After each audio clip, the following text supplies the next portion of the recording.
Économie, droit et finance, trois domaines au croisement de grands enjeux actuels, transition écologique, digitalisation, nouvelle réglementation, montée en puissance des risques économiques. Les écoles que nous allons découvrir donc dans cette séquence jouent un rôle clé. Elles forment les expertes de demain capables d'analyser, décider, sécuriser, négocier et innover.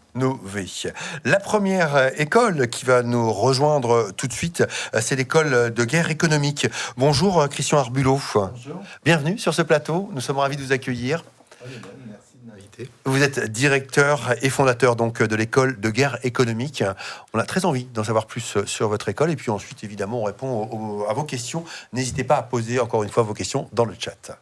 On vous laisse 2 minutes. Oui, alors, l'école de guerre économique a presque 30 ans. Elle forme à peu près 400 étudiants, un peu plus de 400 étudiants par an. Moitié étudiants, moitié professionnels. Et on a un bachelor, on a des formations en initiale, certaines en alternance, des formations exécutives. On a aussi du online et on a aussi des formations très courtes. Donc c'est un package de cet ensemble de formations. Alors notre originalité, c'est qu'on est la seule école qui a comme colonne vertébrale la pratique de la guerre économique, l'apprentissage et la pratique de la guerre économique. Et dans notre évolution, au bout de 30 ans, on a 2 principes aujourd'hui très importants. C'est qu'on est en train de devenir un incubateur de la pratique de la guerre économique. Il n'y en a pas en France, on est le seul. Et d'autre part, on s'inscrit dans un slogan un petit peu provocateur, comme le nom de notre école, c'est comment réarmer cognitivement les étudiants et les professionnels. L'ambition est élevée. Ouais. Elle est élevée, mais elle est vraiment nécessaire. Ouais. À un point que chaque jour qui passe ne fait que remplir le vase qui déborde dans non pas ce qu'il y a à disposition, mais ce qui manque en fait. Est-ce que vous avez vu évoluer la perception de l'intelligence économique en France ? Est-ce que la perception n'est pas tout à fait la même aujourd'hui qu'hier ? Oui, elle a évolué pour 2 raisons. D'abord parce que Internet a joué un rôle énorme. C'est vraiment le train qui a emmené tout le monde pratiquement. Et à un moment donné, il fallait se professionnaliser. Et d'abord sur un élément qui semble évident, mais qui n'est pas tant que ça, c'est comment on cherche l'information. Donc le GE est très très en avance sur ce qu'on appelle le SINT, c'est-à-dire la recherche humaine d'information. Et ce qui nous a amené très vite à travailler sur l'intelligence artificielle, de faire la part des choses, de travailler sur ses pièges. C'est-à-dire qu'on a quand même vu que l'intelligence artificielle a des limites. Quand on voit arriver des faux auteurs qui n'existent pas, des textes référencés liés à ces faux auteurs, alors qu'est-ce qu'ils font nos braves étudiantes et étudiants quand ils rendent un document et qu'ils mettent en source quelqu'un qui n'a jamais existé? Donc il y a tous les problèmes divers et variés. Je ne vais pas rentrer sur ce sujet, mais c'est un sujet hyper important. Donc on essaie de faire le tri, on essaie de bien professionnaliser notre public étudiant pour que l'IA soit utile et pas inutile. Et d'autre part, ce qui est vraiment important aujourd'hui, c'est l'apprentissage des rapports de force. Parce que comment vivre dans ce monde sans les regarder en face ? Et notre spécificité, c'est qu'on va bien au-delà de l'analyse concurrentielle, qui est enseignée dans toutes les écoles de commerce. Non, là, on va vraiment dans l'ensemble, et ce qui est aussi bien l'environnement que la compétition. On comprend qu'il y a une vraie dimension stratégique autour de la perception de la formation, etc. Est-ce que les institutions, comme les entreprises dans le privé, ont pris conscience, ont pris la mesure de cette dimension stratégique ? Alors, il y a vraiment un changement qui est en train de s'opérer. Là, dernièrement, ça illustre un peu votre question. On vient de signer un partenariat avec la Direction nationale du renseignement territorial, parce qu'ils nous donnent des exercices à faire. Donc, c'est intéressant. Ouais. On travaille depuis pas mal de temps aussi avec différentes structures de l'administration, et notamment du côté de l'armée, bien sûr.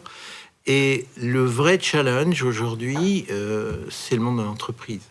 Le monde de l'entreprise a accumulé beaucoup de retard parce qu'il vivait sur le cœur de métier, il vivait sur les enseignements classiques, toutes les déclinaisons que vous connaissez bien ici, du management, marketing et autres.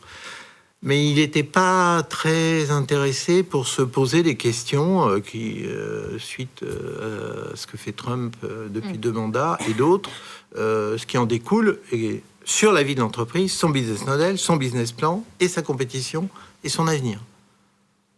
Emmanuel, dans le chat, nous demande est-ce qu'il est indispensable d'avoir un bon niveau en géopolitique ou en droit pour réussir ?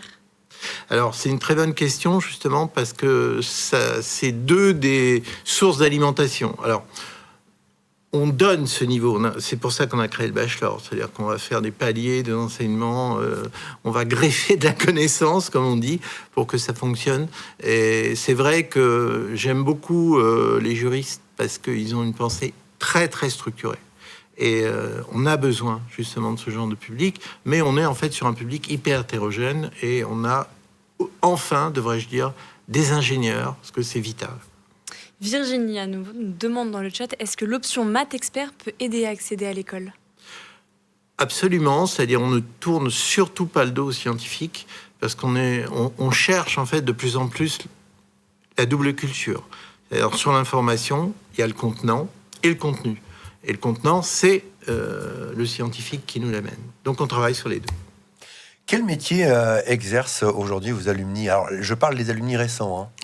Alors, en fait, ils vont principalement sur la gestion des flux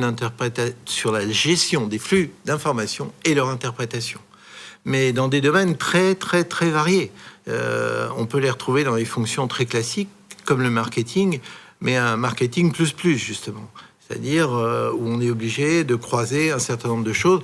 Typiquement, ce qui vient d'arriver à une certaine plateforme chinoise et la polémique qui en a découlé, le job de gens qui sortent de l'EGE, c'est de détecter ce risque et d'empêcher l'entreprise de le commettre.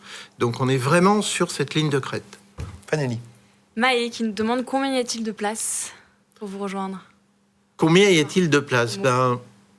Je pense qu'il faut s'y prendre un peu en amont, parce qu'on sélectionne.